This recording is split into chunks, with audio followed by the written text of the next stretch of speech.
Hi friends, అందరూ ఎలా ఉన్నారు? బాగున్నారండి. చూడండి, నేను చపాతీ పిండి పుల్కాలు ఇలా ఉండలు చుట్టూ పెట్టుకున్నాను. ఈ ఉండలు పుల్కాలు ఎలా రౌండ్ చేయాలో నేను మీకు చూపిస్తున్నాను.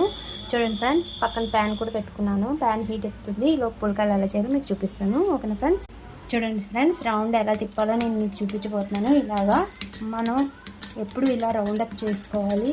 మనం చూడండి, పుల్కాలకి ఇలా రౌండ్ చేసుకున్నాం కదా.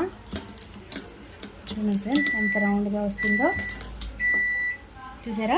చూడండి ఫ్రెండ్స్, పెనం అయితే హీట్ అయిపోయింది. నేను ఇప్పుడు పుల్కా వేసుకున్నాను. చూడండి, ఇప్పుడు నేను రెండో వైపు తిప్పుకుంటున్నాను. చూడండి, ఇలా బ్రౌనిష్గా కాలింది కదా, డాట్స్గా. ఇప్పుడు చూడండి ఫ్రెండ్స్, రెండో వైపు కూడా కాలిపోయింది. ఇప్పుడు చూడండి ఫ్రెండ్స్, ఇలా పొంగించుకోవాలి పుల్కాలని. ఎప్పుడు చూసారా ఎలా పొంగుతుందో. ఇలాగా పొంగించుకుంటే చాలా బాగుంటుంది, చాలా టేస్టీగా ఉంటుంది. నచ్చితే కనుక లైక్ చేయండి, షేర్ చేయండి, సబ్స్క్రైబ్ చేసుకోండి. Thank you so much.